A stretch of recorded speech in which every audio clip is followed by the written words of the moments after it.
Bienvenidos chicos al último día del International Endocrinology Week. Recordar que el pretest fue enviado por los grupos y que a partir de ahora tienen 20 minutos. El día de hoy nos acompaña el gran ponente, el doctor Johar Pisuil-Farroñay. Lo pueden encontrar en Instagram como Dr. Pia Madre. Es embajador del SABER, staff USA Medic, miembro del Team WITMED, creador de contenido médico, con el tema trastornos de la reproducción masculina. Atentos a la charla y agradecerle a nuestros organizadores, Socien Upao Piura, Socien DAC y House of Medicine. Le damos pase al ponente. Adelante, Johar. Chicos, buenas noches. Gracias por la invitación. Hoy me han encargado de hablar sobre lo que es trastorno de la reproducción masculina. En realidad es un tema bastante amplio porque no es solo endocrino, en realidad son varias, digamos que hay muchas áreas compenetradas en este tema, pero vamos a tratar de hablar de algunas cosas. Como verán, el desarrollo y la reproducción masculina tiene un inicio en lo que es la parte de periodo fetal y hasta la hora que es adulto, ¿no? Y en todo ese recorrido pueden haber varias patologías. Hay patologías que se asocian al recién nacido, como tenemos las hipospadias, que es la que vamos a hablar hoy día. Tenemos también a la criptorquidia. Y también tenemos algunas literaturas que recomiendan, hablan sobre lo que son la distancia anogenital reducida. Ya, en cuanto a lo que son ya el periodo de la pubertad hacia adelante, vamos a tener otras patologías. Vamos a tener, por ejemplo, acá hablamos de lo que es la infertilidad, que es un tema que también vamos a tocar a grandes rasgos. También van acá dentro de este grupo etario, también están lo que es todas las alteraciones de lo que es el líquido seminal.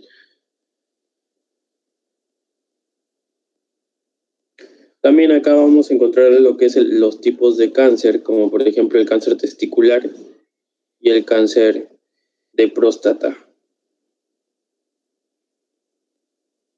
Otra cosa que también está dentro de lo que es este grupo es el síndrome de disgenesia testicular. Bien, vamos a hablar un poco de algunas. Por ejemplo, vamos a entrar un poco a lo que son las hipospadias. Bien, las hipospadias son anomalías congénitas o malformaciones congénitas del pene o de la uretra, en la uretra, ¿ya? ¿Cuál es esta alteración? Que la uretra generalmente se abre al final de lo que es en la punta de lo que es el pene, pero acá hay una alteración de que no se abre al final, sino se abre en la cara ventral. En cualquier lado de la cara ventral, en algún lugar se abren, eso se le llaman hipospadias. Ahora, ¿cuáles son sus causas? En realidad, hablando endocrinológicamente, puede ser por los andrógenos. Puede ser por los andrógenos, ya que estos tienen mucho que ver en lo que es el desarrollo fetal temprano. Otras cosas que pueden ser, dentro del desarrollo fetal temprano, tenemos a lo que son las hormonas. Por ejemplo, acá durante esta etapa está regulado por lo que es la dihidrotestosterona.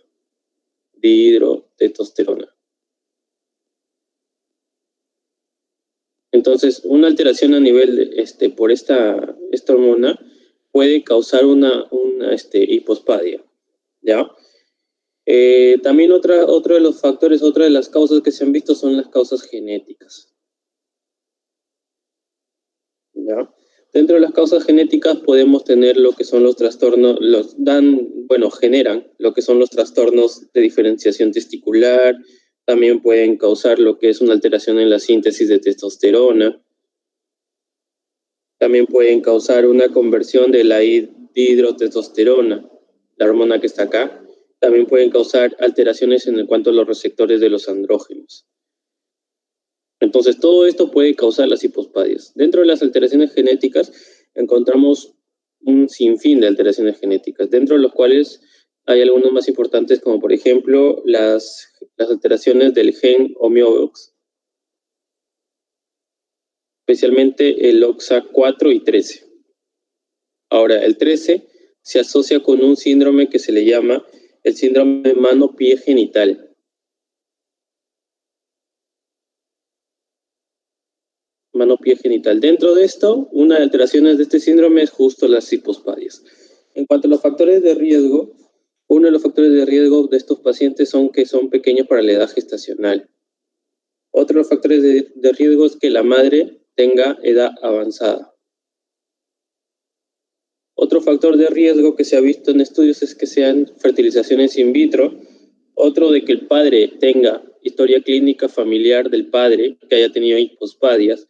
Otro factor de riesgo es que la madre haya tenido diabetes mellitus. ¿Ya?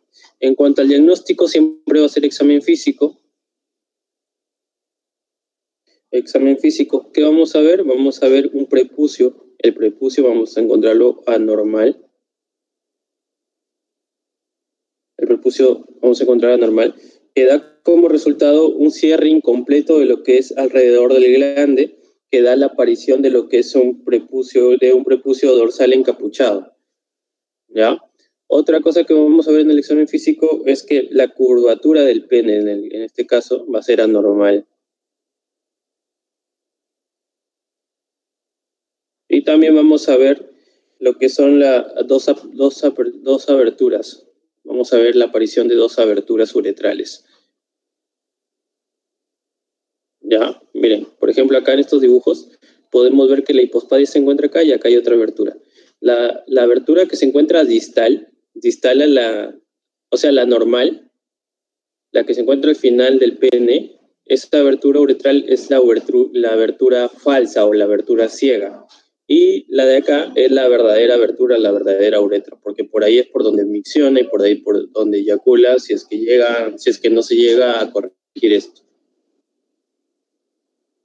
En cuanto a lo que es podemos ver en la imagen que hay varias clasificaciones, son por grado. Por ejemplo, el A y el B y el C, como verán, están en la parte distal, están en el eje distal.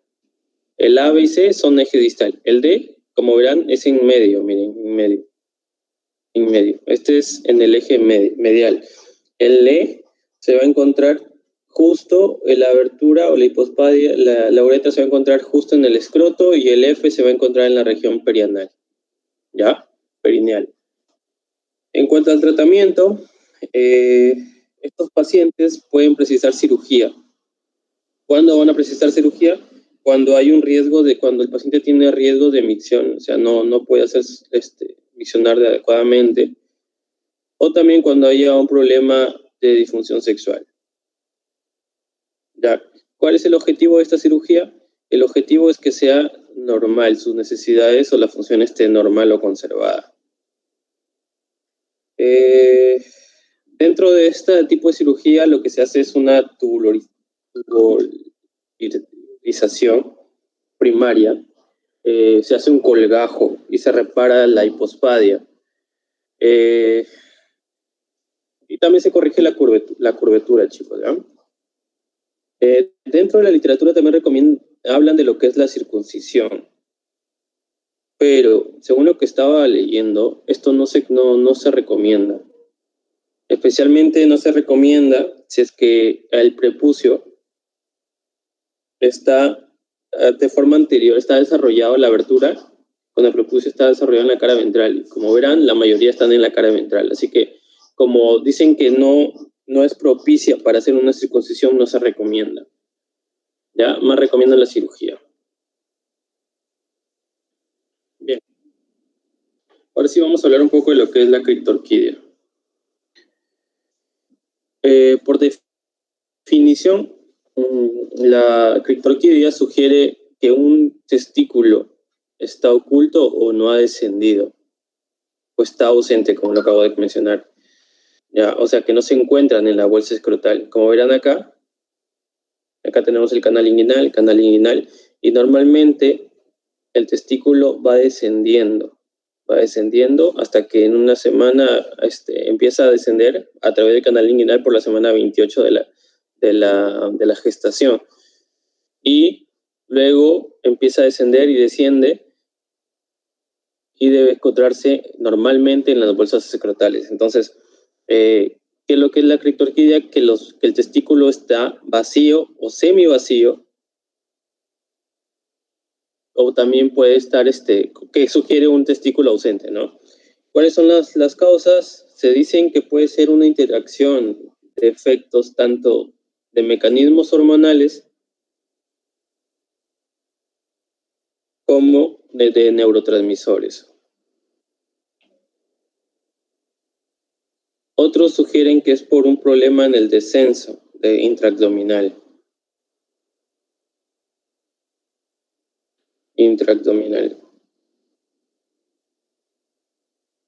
Ya, esta teoría del descenso intraabdominal dicen que puede ser independiente de las hormonas, independiente de los andrógenos. Ya. Entonces, ¿a qué se refiere con descenso? Vamos a recordar un poco. A ver, primero, a partir del segundo mes de la gestación, aparece la cresta urogenital, la cresta urogenital, ¿ya? Después de eso, en el tercer mes, a mediados del tercer mes, ya empieza a verse una cavidad celómica. Esa cavidad celómica se vagina y se hincha. Se hincha, la cavidad celómica se vagina hacia el escroto, se produce como un hinchazón, donde forma el proceso vaginalis.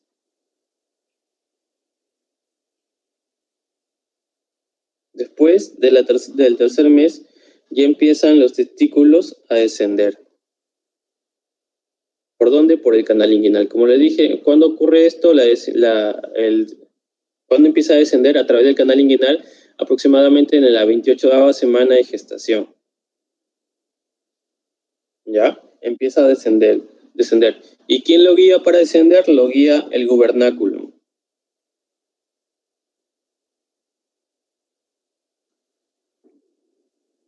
Bien, y después de eso, cuando ya descienden, el proceso vaginalis, que generalmente es como una zona de peritoneo que tapona, por así decirlo, el canal inguinal, esto desaparece postparto, a los días del parto, ¿ya? Entonces, esta teoría del descenso intraabdominal sugiere una alteración en todo esto, en todo este proceso, que es lo normal, que es lo que pasa en los testículos para que lleguen a descender hacia el escroto.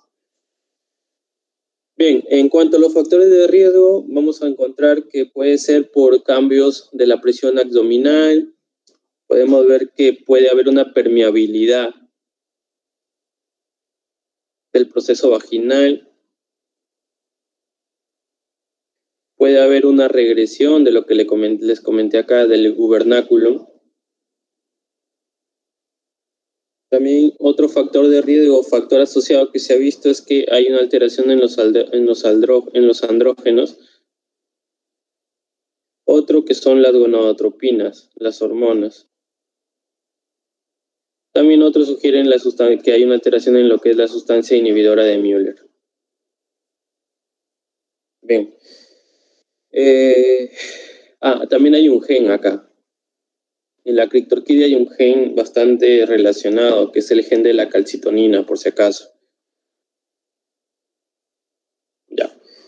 Hay características también, condiciones asociadas. Por ejemplo, un paciente con criptorquidia,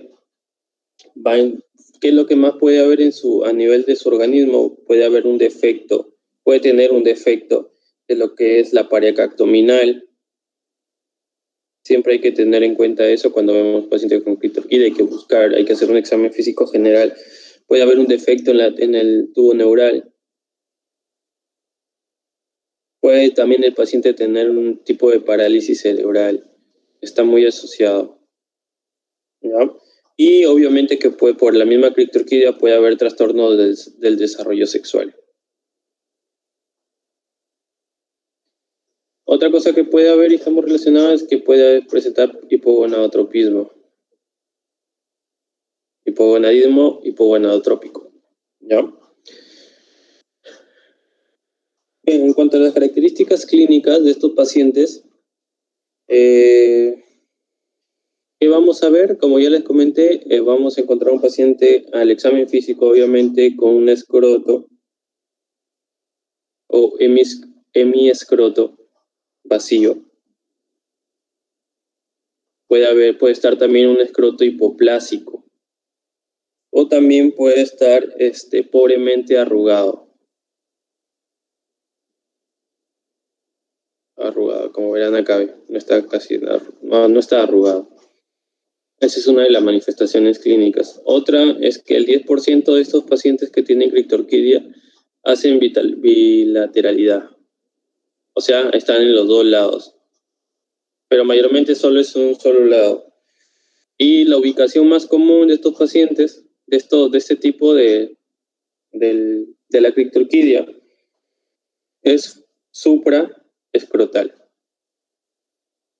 ¿A qué se refiere con supraescrotal? Acá miren, chicos. Este es el escroto y acá está. Acá está bilateral encima de eso. Ya, o sea, está fuera del anillo externo. La segunda localización más frecuente es intracanalicular.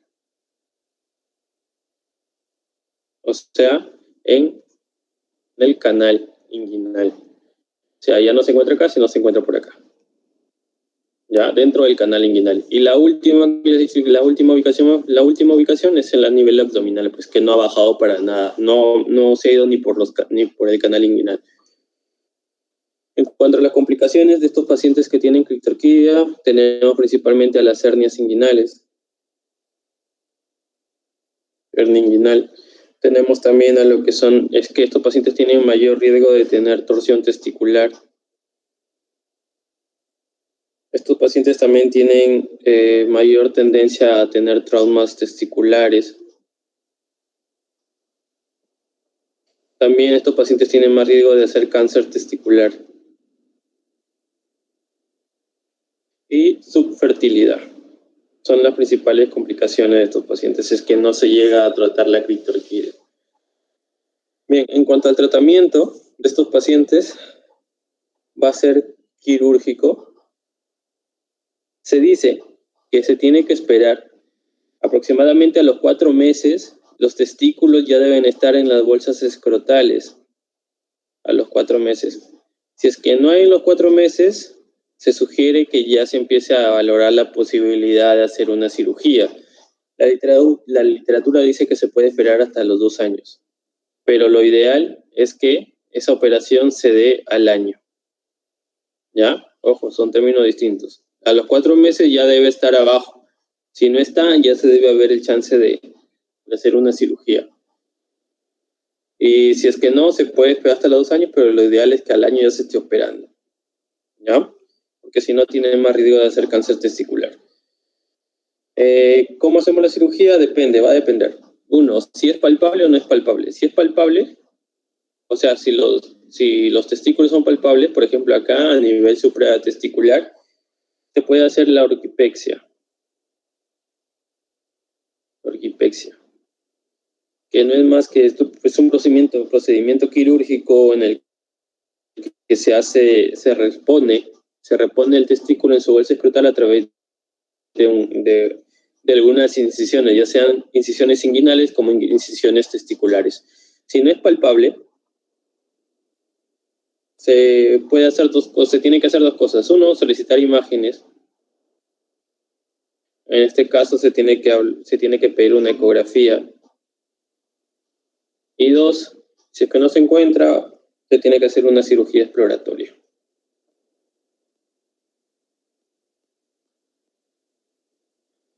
Bien. Vamos a entrar un poco a hablar sobre lo que es infertilidad, que es uno también de los trastornos de la reproducción masculina. Bueno, la infertilidad se define en una pareja como la incapacidad de lograr la concepción a pesar de tener un año de relaciones sexuales frecuentes y sin protección. Ahora, se dice que el 50% de estos pacientes que tienen infertilidad se da en parejas jóvenes. Y de todos los pacientes que tienen infertilidad, solo el 35% se deben a causas masculinas. ¿Ya? Así que no toda la culpa lo tiene la mujer, también lo tiene el hombre. Y dentro de esos 10, dentro de los 35%, el 10% son de causas inespecíficas, causas que nunca se detectan de qué son. ¿Ya? Dentro de lo que es los factores masculinos de la infertilidad tenemos varias cosas. Por ejemplo, acá vamos a hablar que pueden ser debido a trastornos endocrinológicos,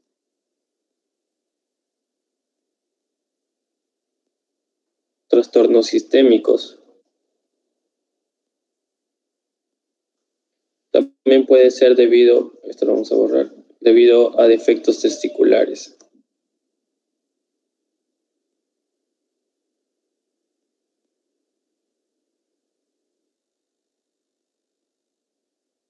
Defectos testiculares. Otra de las causas también es eso, de espermatozoides. Y como ya les dije, el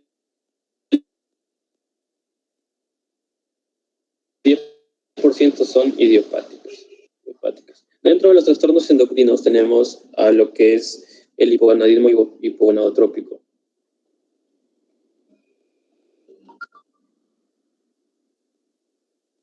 Hipogonadotrópico. Dentro de esto tenemos varias causas también. Tenemos las congénitas y las adquiridas. Dentro de las adquiridas vamos a tener que puede ser por una alteración a nivel de las neuronas de GNRH, que se encuentran en el hipotálamo, o si no, de las células gonadotróficas, que se encuentran en la hipófisis.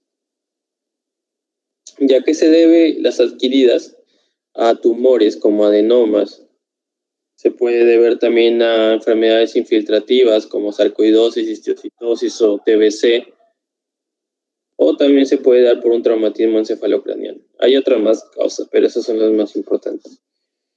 En cuanto a lo que son los trastornos sistémicos, también se puede dar la infertilidad en los casos masculinos por una desnutrición crónica. Desnutrición o un déficit nutricional crónico. En cuanto a los defectos testiculares, que generalmente son el 65 a 85% de los casos, principalmente vienen a ser por lo que son las dispermatogénesis idiopática.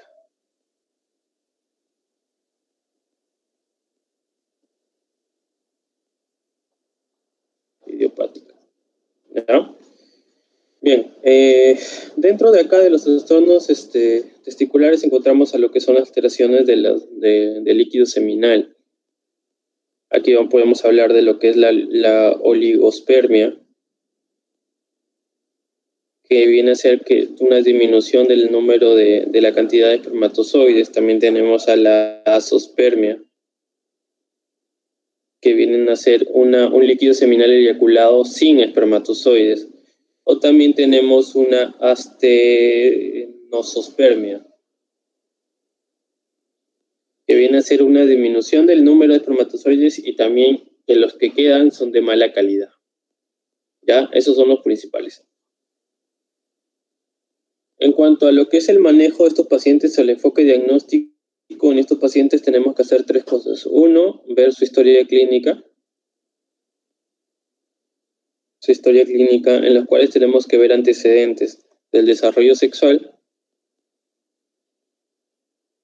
Tenemos que ver si el paciente tiene alguna enfermedad sistémica severa.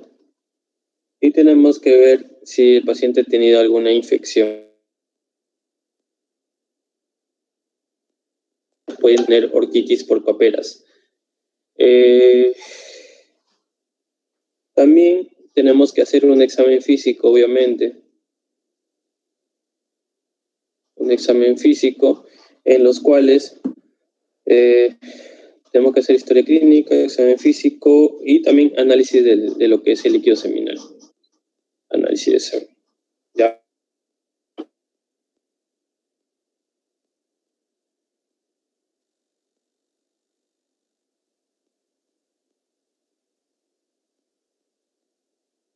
En el análisis de semen tenemos que ver volumen y tenemos que ver el número de lo que son los espermatozoides, tenemos que ver la concentración, tenemos que ver la motilidad, y la morfología.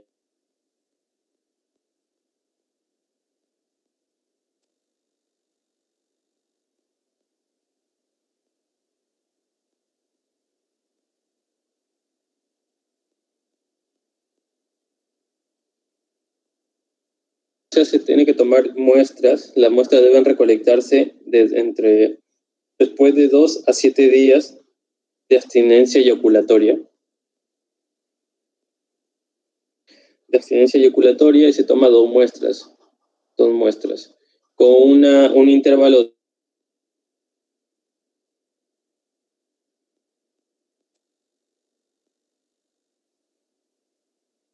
de una semana, ¿ya? Para que sea una buena muestra. Bien, en cuanto al paciente contiene un hipogonadismo secundario, se tiene que tratar la causa. ¿Qué vamos a hacer en estos pacientes? Inducir la espermatogénesis.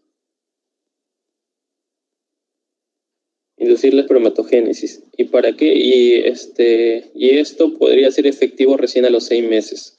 A los 6 meses hasta los años. Pero ese es el promedio. Por ejemplo, si el paciente tiene, que son las pruebas endocrinas, las pruebas endocrinológicas,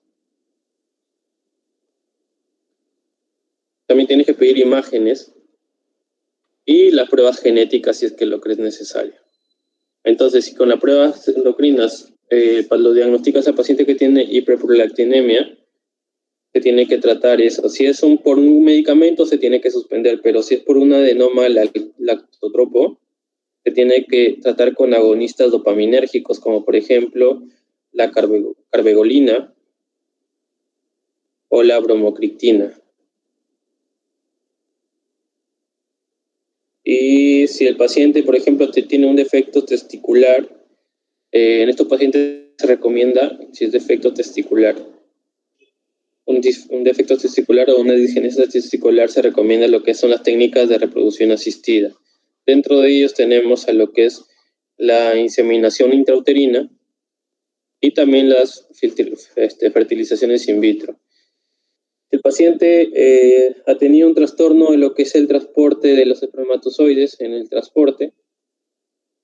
También se recomienda técnicas de reproducción asistida.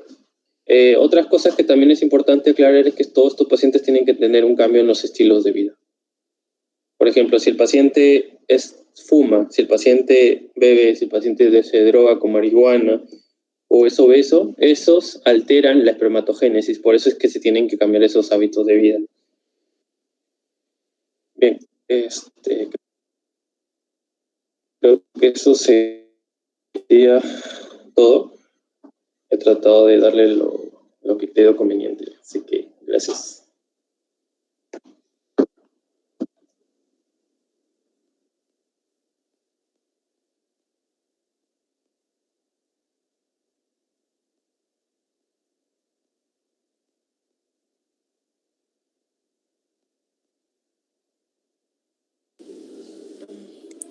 Bueno, para finalizar, muchas gracias al doctor Johar Pisfil Farroñay.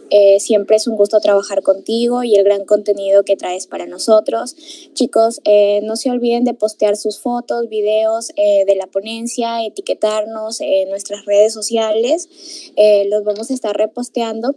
Y ya para culminar, vamos a adjuntar el post-test en la caja de comentarios de YouTube y en la descripción. Y quedará ahí por un momento. Si no les aparece, por favor actualicen las páginas y muchas gracias por acompañarnos a lo largo de esta actividad. Esperamos verlos pronto en una próxima actividad.